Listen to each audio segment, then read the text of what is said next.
ওরও মৃদুস্বরে ঘুমায়। তীব্র প্রচেষ্টা করে চলছে এই অসহ্যকর অনুভূতি হতে লুকাতে। তবে লুকানো কি সম্ভব? আবেদনময়ী এই রাতের নির্জন আঁধারে ঘটিত অঘটন থামাতেই বুঝি ঘর আলোকিত হয়ে উঠেছে। বিদ্যুৎ যেমন আচমকা গেছে, তেমনি হঠাৎ করেই ফিরেছে। বিদ্যুতের সঙ্গে ফিরেছে তন্ময়ের ভাবনা-চিন্তার বোধটুকু। সচল হয় মস্তিষ্ক। তার আবরণশূন্য পেশিবহুল শরীরের নিচে চাপা পড়ে থাকা ফর্সা আধঢাকা দেহখানা বিদ্যুতের সাদা আলোতে এবার সুস্পষ্ট।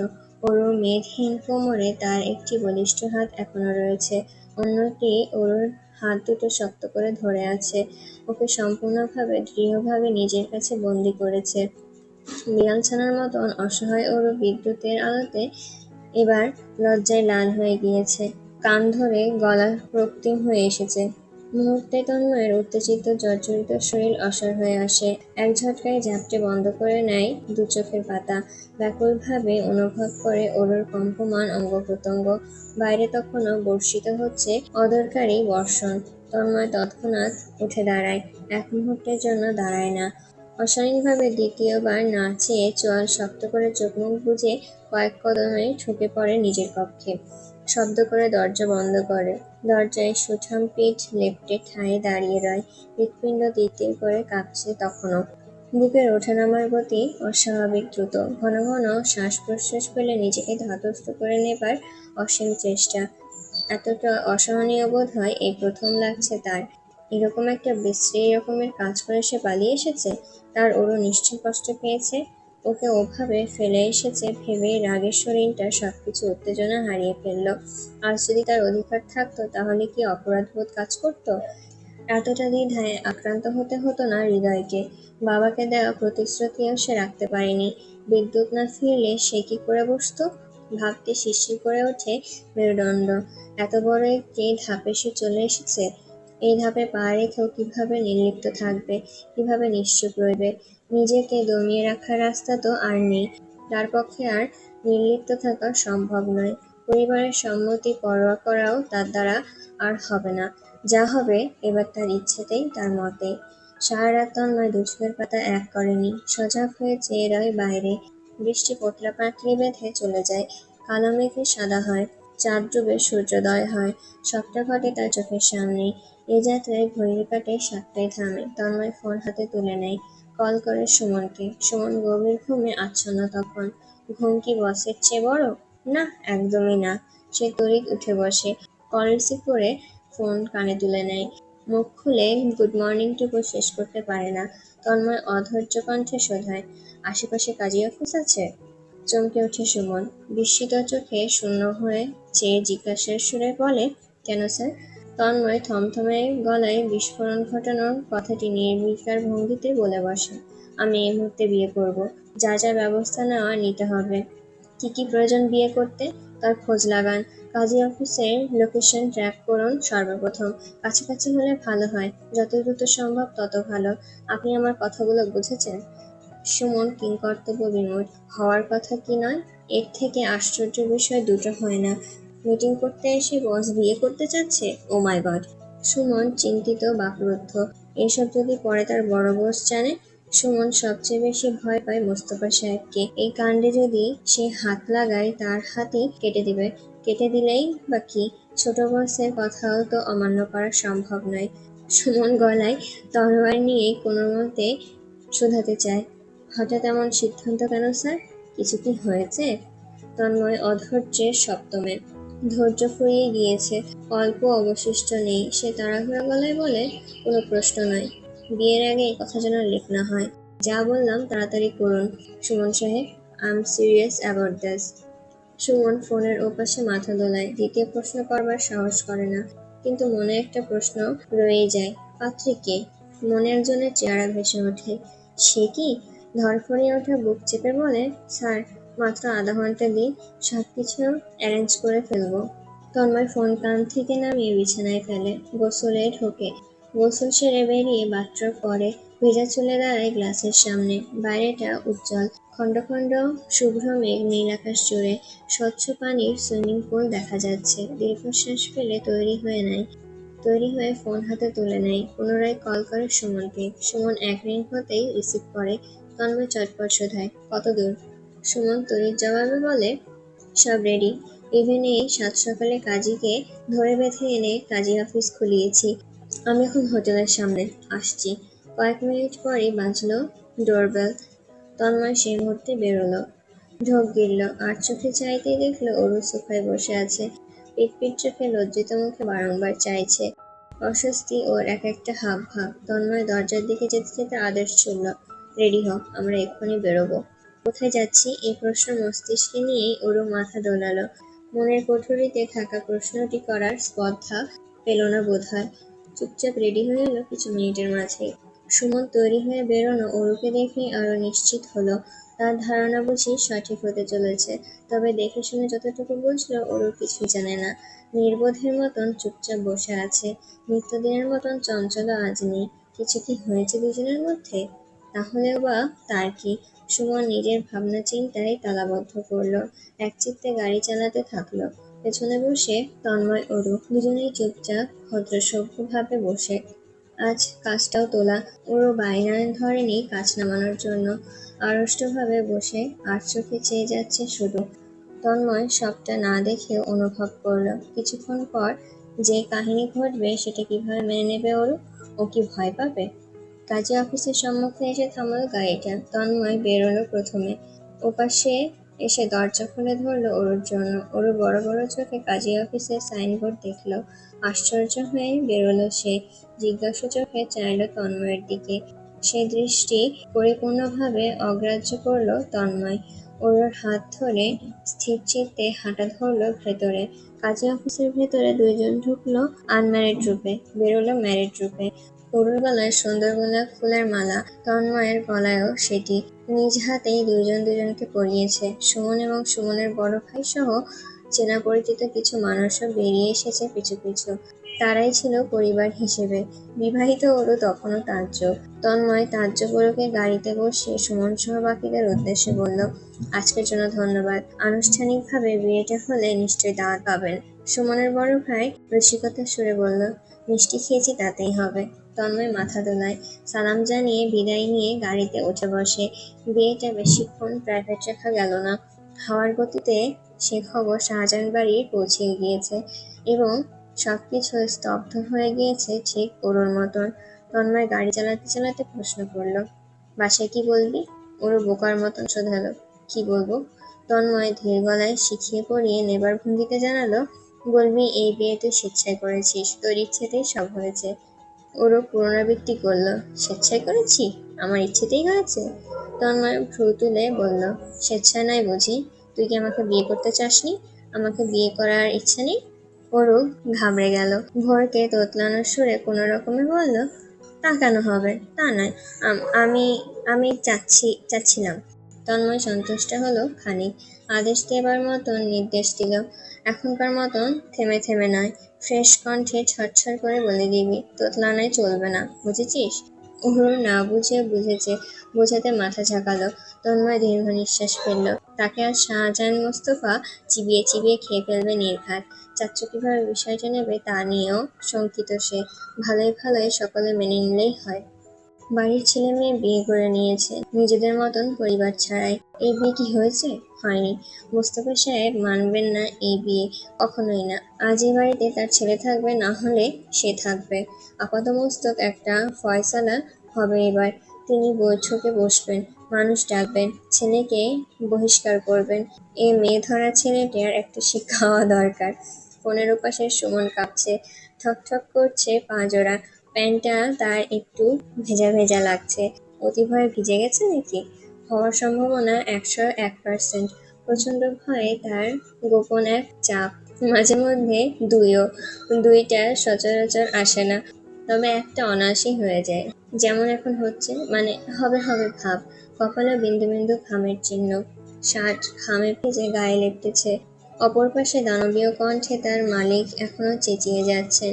এক একটা ধমকে কেঁপে উঠছে সুমন আর তার হৃদয়। তোমাকে চাকরি থেকে আউট করব, গুলি করব, বন্দুকে বুলেট ভরে তোমার বুক ঝাঁঝরা করব। স্টুপিড। মতিভ্রম হয়েছে। মনে নেই কি বলেছিলাম? আমার খেয়ে দিয়ে আমার পরে আমাকে লাথি! আমার সামনে আর আসবে না, খবরদার। সুমন বুক ধড়ফড় করছে, কণ্ঠ খাদে নেমে এসেছে। মিনমিনে গলায় কোনো রকমে বলে, ছোট ছোট স্যার বলেছেন না। বাক্যটা পূর্ণতা পেল না। কঠিন মুখে মোস্তফা সাহেব আর এক দফা শাসাতে শুরু করেছে। Stop your nonsense. তোমাকে আমি পুলিশে দেবো, সুমন। আমার খেয়ে আমার পরে আমাকেই ধোকা দেবার জন্য জেলখানায় ঢোকাবো, রিমান্ডে নেব, যত রকম মামলা দেওয়ার দেব। You wait and watch. সুমনের আফসোস হচ্ছে, তার মোটেও উচিত হয়নি তন্ময়ের সঙ্গ নেওয়া, তার কথায় উঠবস করা। বড় স্যারকে জানিয়ে দিলেই ভালো হতো। একুল ওকুল দুকুলেই সে হারিয়ে বসলো। তার এখন কাঁদতে ইচ্ছে করছে, কিন্তু পারছে না। চোখে জল আসছে না। বুকে ছোট ছোট চড় মেরে হাহাকার করলো। সেই মুহূর্তে ফোনে মেসেজের টোন শব্দ বেজে উঠল। ফোনটা ঝাপসা চোখের সামনে তুলল। অ্যাকাউন্টে 50,000 টাকা এসেছে। কিভাবে এলো? কে দিল? বড় বড় চোখে মেসেজটি কয়েকবার পড়ল। সেই সময়ই একটা মেসেজ এলো এয়ারটেল নাম্বার থেকে। তার জানা মতে এটি তন্ময়ের প্রাইভেট নাম্বার। ছোট্ট মেসেজটি হচ্ছে, enjoy your free Times Suman সাহেব। বাবার সামনে কিছুদিন না গেলেই আপনার মঙ্গল। মেঘে ঢাকা মুখে এবার অলৌকিক সূর্যের দীপ্তি ছড়ালো। চ্যাপ্টানো ঠোঁটে মৃদু হাসির দর্শন মিলল। ছোট স্যারের নৌকায় চড়ে দুকুল হারিয়ে বসেনি। যাক, মিটিমিটি হেসে সে ঝটপট মেসেজ করলো, ধন্যবাদ স্যার। তারপর স্ত্রীকে কল করলো। হাস্যোজ্জ্বল কণ্ঠে জানালো, আসছি আমি। আমার জন্য ঝরঝরা গরুর মাংসের ভুনা আর সাদা পোলাও রান্না বসাও। মোস্তফা সাহেব চোয়াল শক্ত, তার চোখ মুখের দিকে তাকানো যাচ্ছে না। গেলেও অন্তরাত্মা কেঁপে উঠবে নিশ্চিত। তিনি গম্ভীর মুখে গড়াগড় পায়ে নিজের ঘর থেকে বেরিয়ে এসেছেন।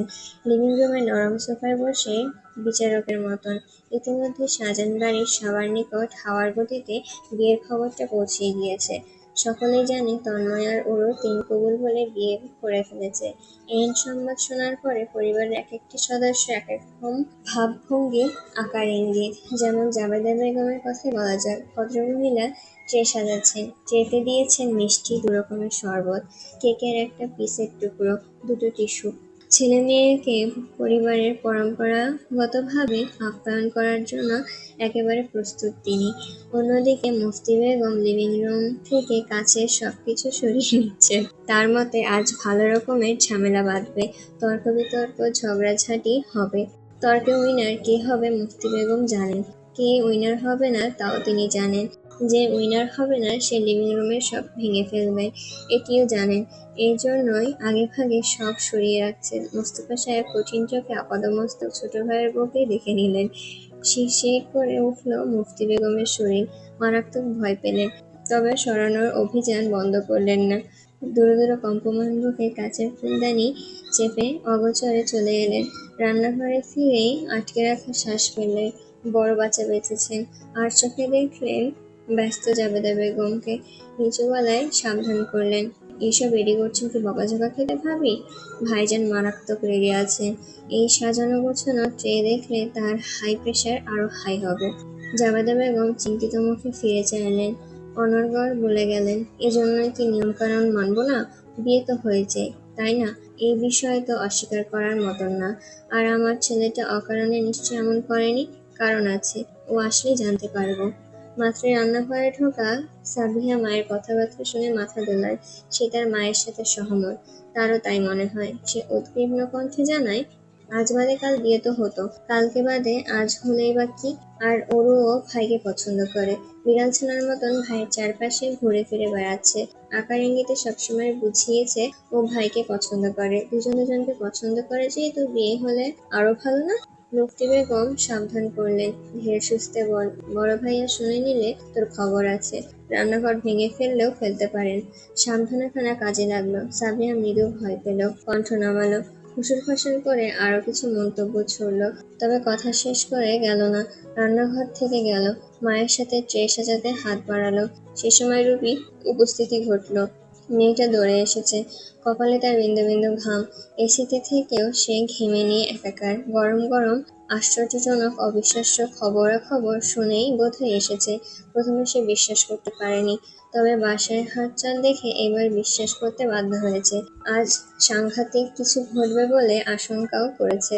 অন্যদিকে সুমিতা বেগম দিশেহারা। অভদ্র মহিলাটার মস্তিষ্কে কাজ করা বন্ধ করে দিয়েছে যেন। সে সিঁড়িপথে ঘাপটি মেরে দাঁড়িয়ে, নড়াচড়া নেই। জাবেদা বেগম দুবার ডেকেও সাড়া পেলেন না। বড় মাপের শক খেয়েছেন, পাবারই কথা। জাবেদা বেগম যতটুকু জানেন, সুমিতা বেগম চাচ্ছিল তার ভাইয়ের ছেলের সাথে ওর বিয়ে দিতে। তা কি আর সম্ভব? ওই লম্পটের কাছে তাদের মেয়ে দেবে? ইহজন্মে নয়। আনোয়ার সাহেব অবুঝের বাচ্চার মতন চুপচাপ লিভিং রুমে এলেন। তার পেছনে ওহি সাহেব। দুই ভাই মুখে কুলু পেটে রেখেছেন। বড় ভাইয়ের হাবভাব দেখে মুখে কিছুটি জিজ্ঞাসা করবার সাহস পেলেন না। নার্সারির বাচ্চাদের মতন ভাইয়ের পাশে এসে বসলেন। চোখ তুলে দুইজন চাওয়াচাইও করে নিলেন। হাবভাব বোঝার মিথ্যা চেষ্টা আর কি। সবার চোখ অগোচরে সদর দরজার দিকে রয়েছে। দরজা দিয়ে এই বুঝে তন্ময় ওরও ফিরবে। কান দুটোর সকলের খাড়া। এই বোধ হয় গাড়ির হর্ন কর্ণগোচর হবে। গুনে গুনে ঘণ্টাখানেকে সকলেই একই রকম ভাবে মূর্তি বনে রইল। শব্দও নেই কোথাও। নীরবতা ভাঙল গাড়ির ধ্বনিতে। সেই ধ্বনিতে ধড়ফড়িয়ে ওঠে জাবেদা বেগমের বুক। শান্ত স্থির নেই সাবিহাও। মা মেয়ে একবার চোখাচোখি করে নিল। সুমিতা বেগম নীরব দর্শক মাত্র। তার মস্তিষ্ক শূন্য। জাবেদা বেগম ট্রে হাতে বেরোলেন সে সময়। সজ্জিত ট্রেখানা স্ত্রীর হাতে দেখেই ফুলে ফেঁপে উঠলেন মোস্তফা সাহেব, যেন কেউ তার কাটা গায়ে নুনের ছিটে মেরেছে। উচ্চকণ্ঠ ধমকের সুরে প্রশ্ন ছুড়লেন, এসব কি? এগুলো দিয়ে কি হবে? জাবেদা বেগম আমতা আমতা করলেন। জবাবে বলার মতন ভাষা খুঁজে পেলেন না। এগোনোর সাহসও সঞ্চয় করতে ব্যর্থ তিনি। জড়সড় হয়ে দাঁড়িয়ে রইলেন। আর চোখে দরজার দিকে তাকাতেই দেখলো তন্ময় ঢুকছে। ঢুকতে ঢুকতে তন্ময় বলল, ওসব রাখো মা, পরে হবে। তন্ময়কে নির্বিকার দেখালো। হাবভাব সাধারণ, পায়ের গতি অত্যন্ত ধীর, অঙ্গ প্রত্যঙ্গ জুড়ে নৃত্যকার তেজ, চোখে মুখে শীতল সমুদ্রের মতন স্থির। বলার উপায় নেই এই ছেলে সাংঘাতিক কাণ্ড ঘটিয়ে এসেছে। ছেলের হাবভাব মোস্তফা সাহেবের প্রেশার দ্বিগুণ ভাবে বাড়ল যেন। আঙ্গুল তুলে কিছু বলতে গিয়েও পারছেন না। আশেপাশে কিছু পেলেনও না লড়ে ছুড়ে মারার জন্য। বুক চেপে ধরলেন। তন্ময় লিভিং রুমে পৌঁছে সোফায় বসলো আরামদায়ক ভাবে। আর চোখে এক পলক ওরুকে দেখে নিল। মেয়েটা ইতস্তভাবে এগিয়ে এসেছে। চোখ মুখ লজ্জায় নত। ওকে এমন বিশ্রী রকম পরিস্থিতিতে সে ফেলতে চায়নি, বাধ্য হয়ে করেছে। তার হাত পা বাঁধা পড়েছিল। দীর্ঘ নিঃশ্বাস টেনে নিয়ে নিজেকে প্রস্তুত করলো বাচ্চাদের সামনাসামনি হওয়ার। হলোও তাই। বসতে না বসতে মোস্তফা সাহেব শোধালেন, কি শুনছি আমি? তন্ময় মাথা তুলল। বাবার চোখে চোখ রাখলো। না বুঝার ভান করলো। বিচিত্র ভঙ্গিতে ভ্রু দুলিয়ে বলল, কিভাবে বলবো তুমি কি শুনেছ? আমি তো পাশে ছিলাম না। দেখি বলো শুনি। মোস্তফা সাহেব নিজেকে যথাসম্ভব শান্তশিষ্ট রাখার প্রচেষ্টা চালালেন। দাঁতে দাঁত পিষে বললেন, ফাজলামো করছিস? তুই নাকি বিয়ে করেছিস ওরকে? তন্ময় সাবলীল গলায় দিনদু করে চোখ মুখে খোলা রেখে মিথ্যাটা জানালো, জি, ও আমাকে ভালোবেসেছে, বিয়ে করতে চেয়েছে, তাই আমি করেছি। আমারও মনে হয়েছে আমার থেকে ভালো লাইফ পার্টনার ওর জন্য অন্য কেউ হতে পারবে না। ঠিক তো, অরু? আনোয়ার সাহেব সামান্যভাবে একমত হলেন। তারও তাই মনে হয়। তন্ময়ের থেকে ভালো মেয়ে জামাই হতে পারে না। তিনি মেয়ের সম্মতি জানতে চোখ তুলে তাকালেন। ওরও তন্ময়ের দৃষ্টি পেয়ে লজ্জায় আড়ষ্ট হলো। কোনোমতে মাথা দোলালো ক্রমান্বয়ে। ব্যাস, মুহূর্তে আনোয়ার সাহেবের চিন্তামুক্ত হলেন। হেসে উঠলেন প্রফুল্ল গলায়। তবে হাসিটুকু বেশিক্ষণ স্থির থাকতে পারেনি। মোস্তফা সাহেব গম্ভীর কণ্ঠে ধমকে উঠলেন। বড় ভাইয়ের ধমক খেয়ে চুপ করে গেলেন আনোয়ার সাহেব। মোস্তফা সাহেব তন্ময়কে শক্ত চোখে দেখলেন। তারপর ওরুর দিকে তাকিয়ে শোধালেন, ওরু, তুমি সত্যিটা বলবে। ও শিখিয়ে পড়িয়ে দেওয়া কথা তোতা পাখির মতন বলবে না। আমি আছি তোমার পাশে। ও কিচ্ছু করতে পারবে না। বলো, ও তোমাকে জোর করেছে? ওরও কেঁদে দেবে দেবে ভাব। ছোটখাটো শরীরটা কাঁপছে। জাবেদা বেগম এসে জড়িয়ে ধরলেন ওকে। মোস্তফা সাহেব পুনরায় গম্ভীর মুখে শুধাতেই ওরও ঠিকঠাক স্পষ্ট গলায় জবাব দিল, আমি স্বেচ্ছায় করেছি। তন্ময় মুগ্ধ হলো। টিরটির করে কাঁপলো তার হৃদয়। প্রফুল্লতায় ভরে গেল ভেতরটা। মাথা উঁচিয়ে তাকালো বাবার দিকে। মুখটা কালো হয়ে যাচ্ছে মোস্তফা সাহেবের। ওরুর কথায় তিনি কানে তুললেন না। উল্টো আঙ্গুল তুলে ছেলেকে উদ্দেশ্য করে বললেন, আমার বাড়ি থেকে বেরিয়ে যা। তোর মতন অপদার্থর এখানে স্থান নেই। তন্ময় সহজ সরল ভঙ্গিতে উঠে দাঁড়ালো। গম্ভীর মুখে গলা উঁচিয়ে বলল, অরু, চল। মোস্তফা সাহেব চোখ জোড়া বড় বড় হয়ে এলো। চোখের মনি বেরিয়ে আসবে যেন। তিনি আতঙ্কিত গলায় প্রশ্ন ছুড়লেন, ও কোথায় যাবে? তন্ময় অসভ্যের চূড়ান্তে গেল। আমার বউ আমার সাথে যাবে না? উপস্থিত সকলে হতভম্ব হলো। কিংকর্তব্য বিমূঢ় মোস্তফা সাহেব। সাবিহা রুবিও মিটিমিটি হাসছে। আনোয়ার সাহেব মুগ্ধ হলেন। উঠে ভবিষ্যৎ মেয়ে জামাইকে বুকে জড়িয়ে নিতে চাইলেন, তবে তা বড় ভাইয়ের ভয়ে পারলেন না। হাসি মুখে শুধু চেয়ে থাকলেন। ইতিমধ্যে মোস্তফা সাহেব উঠে গিয়েছেন। আঙুল তুলে মুখ খুললেও কিছু বলতে পারলেন না। তন্ময় সুযোগে গা ভাসিয়ে আলগোছে সিঁড়ি ভেঙে উপরে উঠে এলো। নিজের ঘরে ফিরে এসে আনমনে হাসলো। আজ আর দরজা লাগালো না। আধ ভেজানো রেখে কিছু একটা খোঁজাখুঁজি শুরু করলো। সেলফের পেছনে পেল মাঝারি আকৃতির একটি ছবির ফ্রেম। ওরও আর তার এই ছবিটা পুরনো। তখন ওরও দশম শ্রেণীতে পড়তো। ছবিটা তোলা হয়েছে তাদের ছাদে।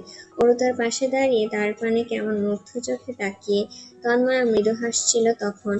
এমন সময় তোলা হয়েছে। তুলেছে সাবিয়া। ছবিটা এতটাই মনে ধরেছিল তন্ময়ের যে সে সময় নষ্ট করেনি। বন্ধুকে দিয়ে তৎক্ষণাৎ বের করিয়ে রেখেছিল। এতদিন লুকিয়ে রাখতে হয়েছিল। এখন আর লুকাতে হবে না। এটা এবার খুব শীঘ্রই তার রুম জুড়ে থাকবে। দেওয়ালে রাজত্ব করতে পারবে। ছবিতে থাকা বোকা মুখটা ছুঁয়ে তন্ময় বিড়বিড়িয়ে ওঠে।